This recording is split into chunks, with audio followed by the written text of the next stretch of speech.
గురుభ్యో నమః. శ్రీమాత్రే నమః.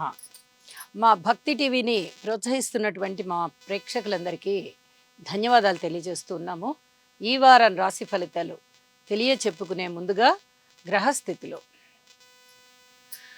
మేషంలో రవి బుధులు, వృషభంలో శుక్రాచార్యుల వారు, మిథునంలో గురువుగారు, ఇక సింహరాశిలో కేతువు, వృశ్చిక రాశిలో నీచలో ఉన్నటువంటి చంద్రుడు, కుంభరాశిలో రాహువు, కుజ శనులిద్దరూ మీనరాశిలో ఉంటూ ఉండగా వారాంతానికి వెళ్ళేటప్పటికీ ఏ గ్రహాల యొక్క స్థితులలోనూ మార్పు లేదు. కానీ ఒక్క చంద్రుని యొక్క సంచారం మటుకు మకర రాశిలోకి వెళ్ళి ఉన్నది. ఇక గ్రహ సమ్మేళనాల యొక్క ఫలితాలను మనం చూస్తున్నట్లయితే కుజశనుల యొక్క కలయిక చాలా ఇబ్బందుల్ని సూచిస్తూ ఉంటుంది. ప్రమాదాలు, ఆర్థిక పరిస్థితులు చాలా ఇబ్బంది పెట్టడం, చిన్నాభిన్నమయ్యాయి అని కూడా అంటూ ఉంటారు. అలాగే రోడ్డు ప్రమాదాలు ఉండడానికి అవకాశాలు, జల ప్రమాదాలు ఉండడానికి అవకాశాలు, అనారోగ్యం ఏ రాశితోనూ సంబంధం లేదండి. ప్రతి మనిషికి కూడా ఇంతో అంతో అనారోగ్య సూచనలు కనిపిస్తూ ఉంటాయి. అంటే చాలామందికి, ప్రతి మనిషికి అంటే మనిషికి అని కాదు, చాలా మటుకు ఇబ్బందులు కనిపిస్తూ ఉంటాయి. అలాగే కోర్టు కేసులు ఇబ్బంది పెడుతూ ఉంటాయి. కోర్టులన్నీ కిటకిటలాడేటటువంటి పరిస్థితి కనిపిస్తూ ఉంటుంది. అలాగే తగాదాలు, పెద్ద మనుషుల పంచాయతీలు, విడాకులు, కొట్లాటలు, మాట పడకపోవడాలు, హృద్రోగాలు, ఏదన్నా యాక్సిడెంట్లు, ఇక ఒకటేమిటి సమస్తమైనటువంటి ఇబ్బందుల్ని కలగజేయడంలో ఈ శని కుజుల యొక్క కలయిక ప్రధాన పాత్ర పోషిస్తూ ఉంటుంది. దీనికి తప్పనిసరిగా శని కుజ స్తోత్రపారాయణాలు చేయించుకోండి, వీలైతే జపాలు చేయించుకోండి. ఇది చాలా చాలా చెప్పదగినటువంటి సూచన. ఇక శనిగారి యొక్క తృతీయ దృష్టి శుక్రాచార్యుల వారి మీద ఉంది. అయితే ఇక్కడ శుక్రాచార్యుల వారు స్వస్థానంలో ఉంటూ ఉన్నారు కాబట్టి చాలా బలంగా ఉంటారు. వీలైనంత వరకు శుక్రాచార్యుల వారికి కూడా స్తోత్రపారాయణాలు చేసుకోండి. ఇబ్బందులు అనేవి తగ్గిపోతాయి. ఏదైనా స్నేహాల విషయంలోనూ, ప్రేమ విషయంలోనూ, అన్యోన్యత విషయంలోనూ చిన్నపాటి ఇబ్బంది కనిపించడానికి అవకాశం ఉంటుంది.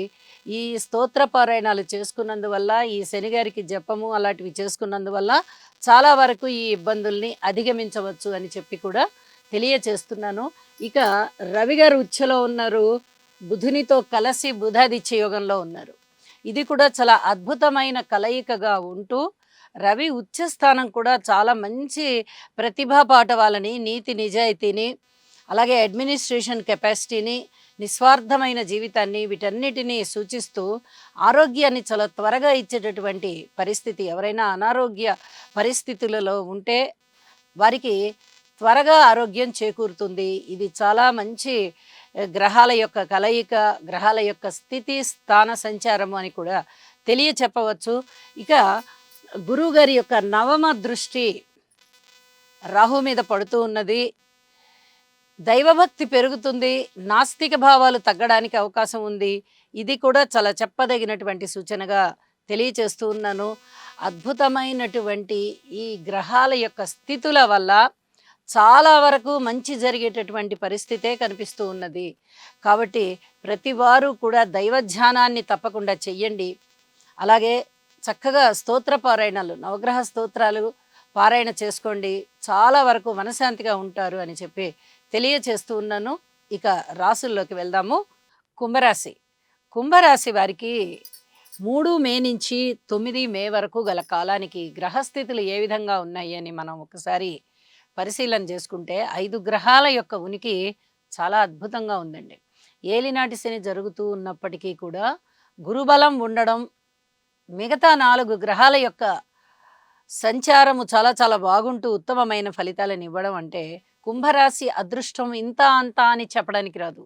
అంత అద్భుతమైన ఫలితాలు. తృతీయ స్థానంలో రవి బుధులు, బుధాదిత్య యోగము. చతుర్థంలో శుక్రుడు, పంచమ స్థానంలో గురువు, గ్రహ మాలికా యోగము. అలాగే దశమ స్థానంలో చంద్రుడు. 2 యోగాలతో పాటు 5 గ్రహాలు అద్భుతంగా ఉన్నాయంటే అసలు అది మాటలైన విషయమా? ఎంత బాగుంటాయి గ్రహస్థితుల యొక్క ఫలితాలు అంటే అంత బాగుంటాయి అని చెప్పచ్చు. అన్నదమ్ముల సహాయ సహకారం బాగుంటుంది. మనోబలం చాలా బాగా వృద్ధి చెందుతుంది. కార్యసిద్ధి జరుగుతుంది. దగ్గర ప్రయాణాలన్నీ కూడా చాలా బాగా లాభిస్తాయి. ఉద్యోగ జీవితం బావుంటుంది. వ్యాపార జీవితం బావుంటుంది. అనుకూలమైనటువంటి ఈ స్థిర చరాస్తుల కొనుగోళ్ళు, అమ్మకాలు ఇవన్నీ బావుంటాయి. వివాహాది శుభకార్యాలు కూడా కుదరడానికి అవకాశం ఉంది.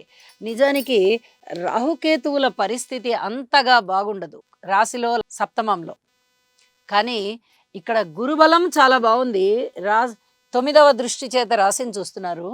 అలాగే శుక్రాచార్యుల వారి యొక్క బలం కూడా బావుంది. మాలవ్య యోగం గదండీ! ఒక పక్క గ్రహం మాలికా యోగం ఉంది. ఇంకో పక్క మాలవ్య యోగం ఉంది. ఇంకో పక్క గురువుగారు లగ్నాన్ని చూస్తున్నారు. ఇంకొక పక్క బుధాదిత్య యోగం ఉంది. ఇంకొక పక్క దశమ స్థానంలో చంద్రుడున్నారు. ఇన్ని రకాల యోగాలున్నాయంటే అది అసలు మాటలైన విషయమా? అద్భుతమైన విషయం.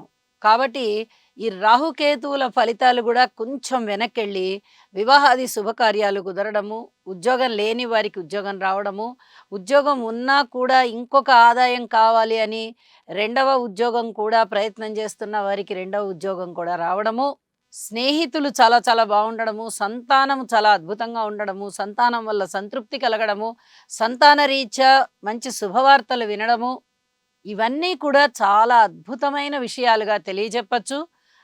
ఇవన్నీ ఒక ఎత్తైతే గురువుగారు రాశిని చూస్తున్నారు కాబట్టి చాలా వరకు రాశి పునీతమైపోయి ఒక అదృష్టవంతమైన కాలం నడుస్తోంది అని చెప్పి తెలియచెప్పడం జరుగుతుంది. జాగ్రత్తల విషయాలకొస్తే కుటుంబ విషయంలో చాలా జాగ్రత్తగా ఉండండి.